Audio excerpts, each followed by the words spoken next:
बांके बिहारी लाल की जय। सच्चिदानंद भगवान की जय। भागवत पुराण की जय। राधे राधे भक्तों, कंस को मारने के लिए, कंस के पाप से इस भूमि को, भार को मिटाने के लिए भगवान ने कृष्ण के रूप में इस धरा पर अवतार किया।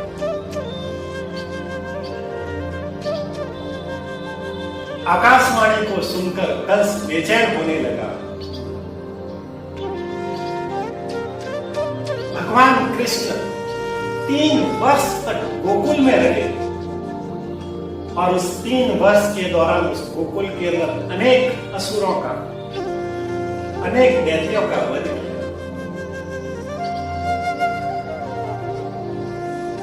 आकाशवाणी की बात सुनकर जब कंस बेचैन होने लगा, भयभीत होने लगा, डरने लगा और उनकी आंखों के सामने देखते देखते भगवान ने इस धरा पर अवतार ले लिया और कंस कुछ भी न कर पाया, तो उस बालक को मारने के लिए अपने एक मंत्रियों की, सलाहकारों की एक सभा बुलाई। सभी की सलाहों के अंदर एक मंत्री ने कहा, महाराज, सबसे अच्छा उपाय तो केवल एक ही है। इस 1 महीने के दौरान इस वर्ष के अंदर जितने भी बालक ने जन्म लिया है, उन सबको मार दो। ना रहेगी बांस, ना बजेगी बांसुरी। बोलिए बांके बिहारी लाल की। कंस को उनकी बात बहुत अच्छी लगी और तुरंत अपने सैनिक को आदेश दिया कि जाओ, इस महीने के अंदर जितने भी बच्चे जन्म लिए हैं सबको मार दो। जितने में मंत्री चाणूर वहां पर खड़ा हुआ और कहने लगा, महाराज, इस प्रकार से यदि बच्चों को मार देंगे तो राज्य के अंदर अराजकता फैल जाएगी, प्रजा राजा के विरुद्ध हो जाएगी और जिस राज्य के अंदर प्रजा राजा के विरुद्ध हो जाती है, उस राज्य के लिए अच्छा बात नहीं है। इस प्रकार की बात कर ही रहे थे, तभी गोकुल से नंद बाबा वहां पर मथुरा में पहुंचे। कंस के आगे जितने भी सामंत और राजा थे, वो सभी वार्षिक कर चुकाने के लिए मथुरा आए। उसी वार्षिक कर को चुकाने के लिए नंद बाबा भी मथुरा के अंदर कंस के पास में आए और ऐसा वहां पर एक परंपरा थी कि किसी सामंत राजा के यहाँ पर यदि कोई पुत्र जन्म लेता है तो अपने राजा को भरपूर रत्न, सोने इत्यादि भेंट स्वरूप प्रदान की जाती है। नंद बाबा की घर के अंदर इतने वर्षों के बाद में पुत्र का जब जन्म हुआ तो वार्षिक कर के साथ साथ अनेक सोने, चांदी और हीरों के उपहार के रूप में कंस के सामने भेंट प्रस्तुत। कंस भी बड़ा प्रसन्न हुआ कि इतने वर्षों के बाद में आपके घर में लाला ने जन्म लिया है, आपको बहुत बहुत स्वागत, बहुत बहुत अभिनंदन, धन्यवाद। तभी कंस ने पूछा कि आपके घर में लाला ने कब जन्म लिया? तब नंद बाबा ने कहा, पिछली जो अष्टम की रात्रि हुई थी उसी समय जन्म लिया है मेरे पुत्र। जैसे ही अष्टम की रात्रि की बात सुनी तो कंस भयभीत हो गया। नंद बाबा जब वहां से भेंट इत्यादि लेकर अपने परम मित्र वासुदेव के महल में उनसे मिलने के लिए गए तो पुनः कंस ने अपने सलाहकारों की सभा बुलाई और कहा कि हो न हो, ये नंद बाबा के घर जो पुत्र ने जन्म लिया है वही विष्णु का अवतार है, वही विष्णु है।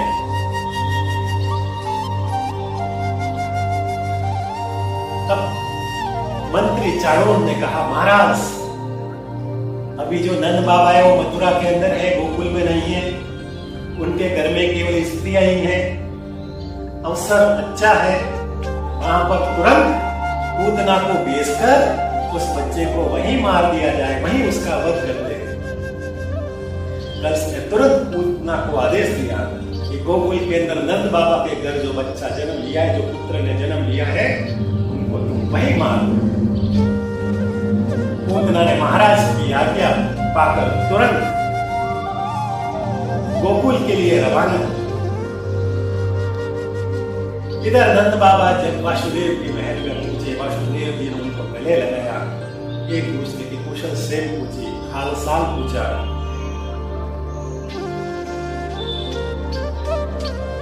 वासुदेव जी ने कहा ये नंद बाबा, ये जो कंस है ना, बड़ा ही क्रूर है, बड़ा ही अत्याचारी है, इसका कोई भरोसा नहीं है, इसके ऊपर कोई विश्वास नहीं है, ये कभी भी किसी के साथ कुछ भी कर सकता है, इसलिए आपको इतनी देर मथुरा में ठहरना उचित नहीं है, तुरंत अपने घर चले जाइए।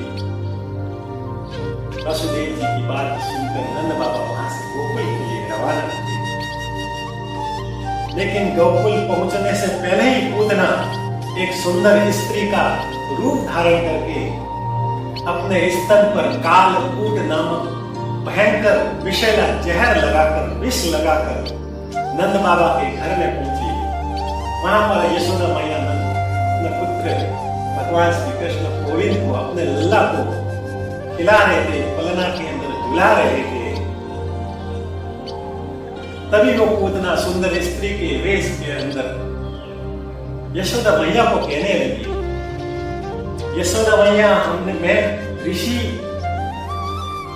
ऋषि आश्रम से आई हूं और मैंने सुना है कि आपके घर बड़ा ही तेजस्वी, बुद्धिमान, विलक्षण बुद्धि का पुत्र ने जन्म लिया है और ऋषि मुनि ने आपके पास में मुझे आशीर्वाद देने के लिए भेजा है। जब यशोदा मैया ने अपने पुत्र की प्रशंसा सुनी, मां जब अपने पुत्र की जब प्रशंसा किसी के द्वारा सुनती है तो उसके आनंद का कोई ठिकाना नहीं रहता। पूतना ने कहा कि मुझे दो। ऋषि ने जो मंत्र दिया है, उसको मैं इस मंत्र को आपके लल्ला को सुनाऊंगी। आपका लल्ला बड़ा ही तकदीर वाला, सौभाग्यशाली, भाग्यशाली होगा। यशोदा मैया ने तुरंत अपने हाथ से लल्ला को पूतना के हाथ में दे दिया और कहा कि तुम ठहरो, मैं तेरे लिए कुछ खाने पीने का व्यवस्था करती हूँ।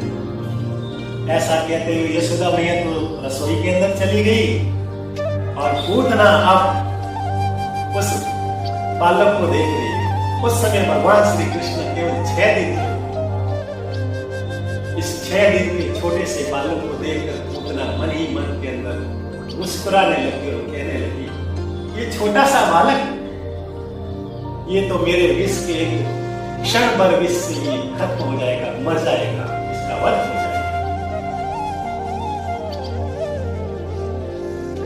जैसे ही पूतना ने लल्ला को, कृष्ण को अपने हाथ में लिया तो भगवान श्री कृष्ण ने पूतना को देखकर अपनी आंखों को बंद कर,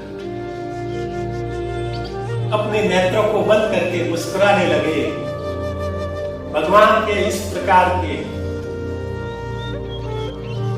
अनेक संतों ने, अनेक ऋषि मुनियों ने अपने अपने भाव प्रकट किए। किसी ने कहा कि भगवान श्री कृष्ण इस धरा पर असुरों को, दैत्यों का वध करने के लिए जन्म लिया था और भगवान मन ही मन ये सोचकर आंखें बंद कर ली होगी, अपने नेत्रों को बंद कर लिया होगा कि हे पूतना, मैंने इस धरा पर तुम जैसे असुरों का, दैत्यों का वध करने के लिए मैंने जन्म लिया है, तो आपसे ही शुभारंभ कर रहा हूं, इसलिए नेत्र बंद करके आपको प्रणाम करता हूं। बोलिए वाके बिहारी लाल की।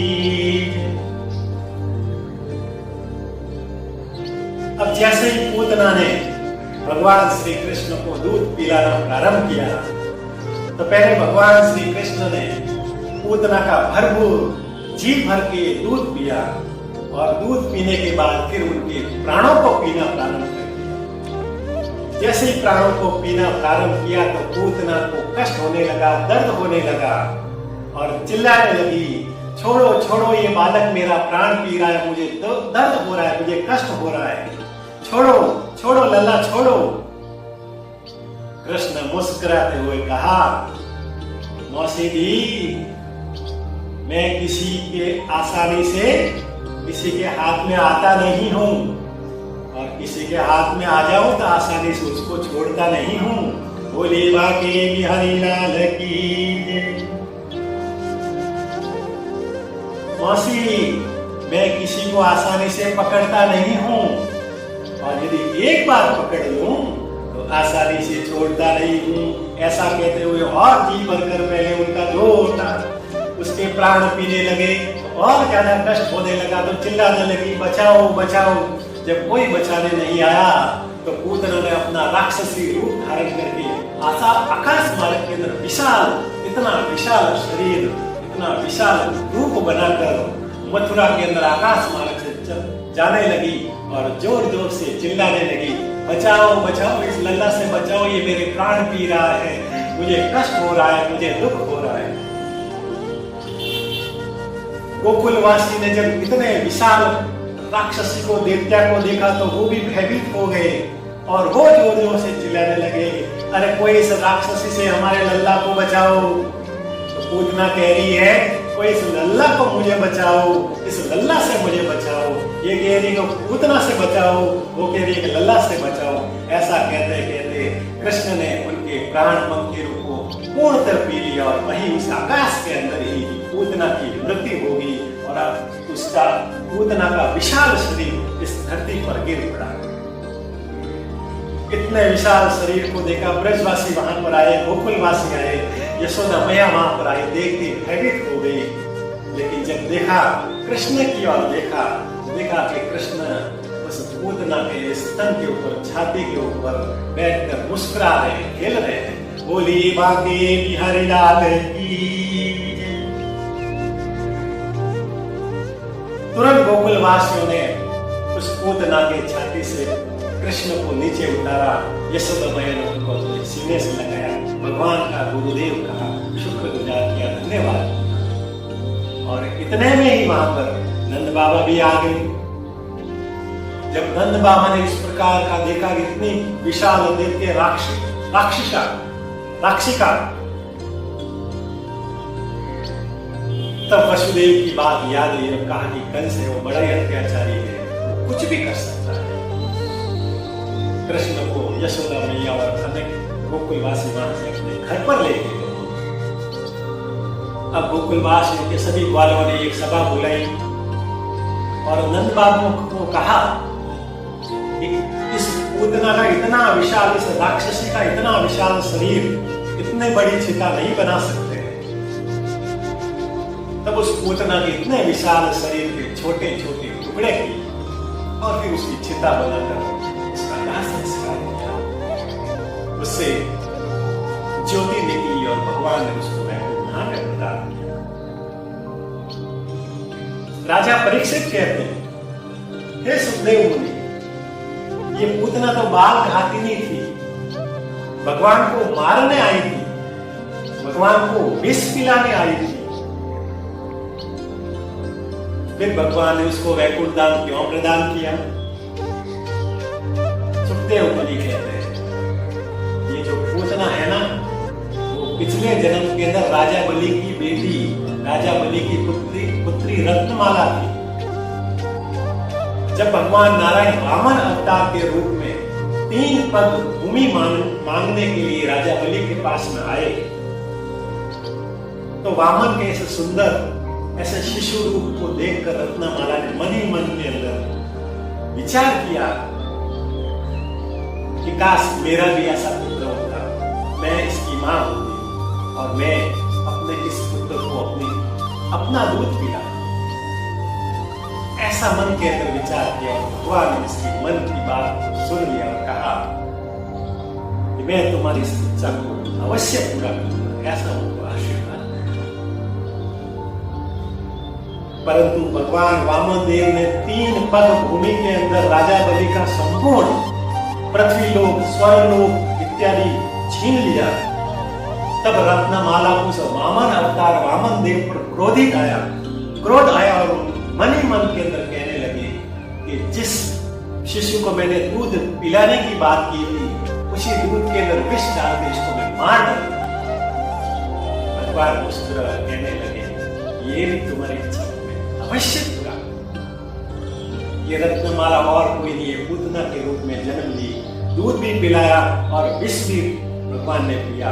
इस प्रकार से भगवान उसके मातृत्व को प्रदान किया। मातृत्व प्रदान करने के कारण भगवान श्री कृष्ण ने पूतना को धाम प्रदान किया।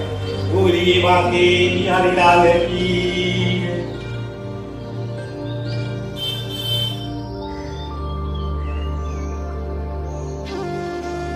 जब पूतना का वध हो गया तो कंस ने एक सभा बुलाई और पूरे अपने मथुरा के अंदर घोषणा कर दी कि जो कोई भी उस गोकुल के नंद बाबा के बालक को मारेगा, उसकी हत्या करेगा, उसका वध करेगा, उसको बहुत अपार धन दिया जाएगा। मथुरा के अंदर श्रीधर नाम का एक ब्राह्मण था, उस धन के लालच के अंदर आ गया और उस बालक को मारने के लिए तुरंत गोकुल रवाना हो गया। नंद बाबा के घर के बाहर आकर जोर जोर से कहने लगा, मैया मैं बड़ी दूर गांव से आया हूँ, मुझे भूख लगी है, मुझे प्यास लगी है, मुझे यदि आप भोजन खिलाओगे तो भगवान आपका कल्याण करेगा। यशोदा मैया ने कहा, आइए ब्राह्मण देवता, आइए ब्राह्मण और आसन ग्रहण कीजिए। यशोदा मैया ने जब उनको आसन ग्रहण कराया और भोजन लेने के लिए रसोई के अंदर गई, तब उस श्रीधर ने अपने तंत्र मंत्र से एक दैत्या, एक राक्षसी को उत्पन्न किया और उनको आदेश दिया कि जाओ उस बालक को मार डालो। कृष्ण उस समय पालने के अंदर झूल रहे थे। जैसे ही दैत्या भगवान को मारने के लिए उनके समीप गई, भगवान ने अपने पैर के अंगूठे को इतना जोर से प्रहार किया कि वो दैत्या आकाश के अंदर उड़ती उड़ती यमुना जी के अंदर जाकर गिर गई और वहीं उसके प्राण पंखे उड़ गए। बोली बाटे बिहारी लाल की। भगवान ने उस श्रीधर के सामने देखते हुए मन ही मन के अंदर सोचने लगा, ये मुझे मारने के लिए आया है, लेकिन ब्राह्मण है, इसको मैं मृत्यु दंड नहीं दे सकता, लेकिन कुछ न कुछ तो उनको अवश्य करूंगा, क्योंकि उसने मुझे मारने का तो साहस किया है। अब श्रीधर जैसे ही अपने तंत्र मंत्र से भगवान की ओर जैसे आ रहे थे, भगवान ने अपनी उंगली को ऐसा किया, इस प्रकार से इशारा किया, तो श्रीधर का पूरा शरीर टेढ़ा मेढ़ा हो गया, हाथ टेढ़ा हो गया, पांव टेढ़ा हो गया, जुबान टेढ़ी हो गई, न ठीक से चल पा रहा था, न ठीक से हाथ को हिला पा रहा था और न ही बोल पा रहा था। उनके पूरे शरीर के ऊपर लकवा मार दिया और भगवान ने नंद बाबा के घर के सामने जो नारायण की मूर्ति थी उसकी ओर इशारा किया और वहां पर नारायण के गले के अंदर जो मोतियों का हार था उनको वहां से श्रीधर के इस कमर के ऊपर लटका दिया।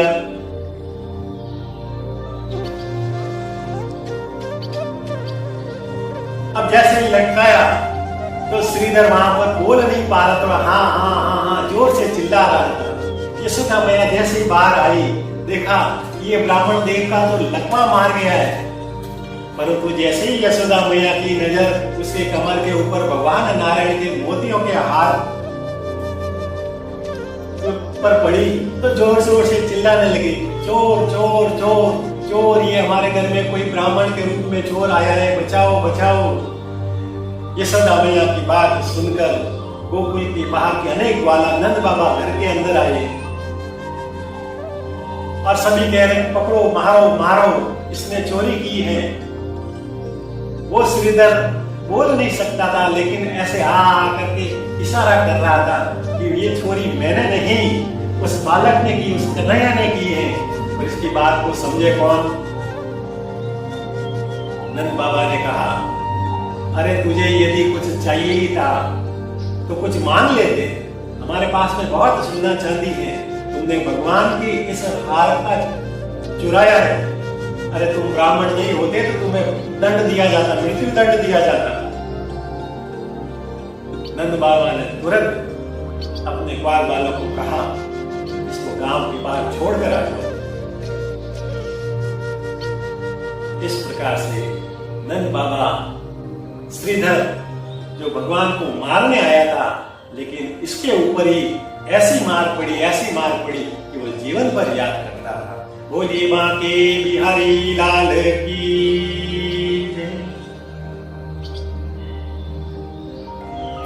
जब पूतना का वध हो गया, श्रीदामा भी वहां से चले आए, तब कंस ने एक सभा बुलाई और उस सभा के अंदर कागासुर नाम के असुर को भेजा और उसने कहा कि जाओ तुम अपनी तीखी, अपनी नुकीली चौंस से उस बालक की हत्या कर दो, उसको नोच नोच कर खा जाओ। महाराज कंस की आज्ञा पाकर तुरंत कागासुर गोकुल के अंदर चला गया। नंद बाबा के घर में गया तो वहां देखा कि सभी अपने अपने कार्य के अंदर व्यस्त थे। भगवान कृष्ण पालने के अंदर झूल रहे थे। जैसे ही कागासुर अपनी तीखी चौंस से भगवान को मारने का प्रयत्न किया, भगवान ने अपने अंगूठे को इतना जोर से दे मारा, उस कागासुर वही उड़ता उड़ता आकाश के अंदर उड़ता उड़ता सीधा ही मथुरा के कंस की सभा के अंदर जाकर गिर गया और वहीं उसकी मृत्यु हो गई। बोली बांके बिहारी लाल की। भगवान उस कागासुर को कंस के दरबार में फेंकने का उद्देश्य यह था। कृष्ण ये कंस को संदेश देना चाहते थे कि हे कंस, तुम कितने भी दैत्य भेज लो, मुझे मारने के लिए कितने भी असुर भेज लो, लेकिन तुम्हारा अंत निश्चित है। इससे भी बड़े बड़े, इससे भी ताकतवर बलशाली तुम असुरों को भेज लो, मैं उसका भी काम तमाम कर दूंगा। बोलिए भागवत भगवान की। इस प्रकार से कागासुर का भी भगवान ने वध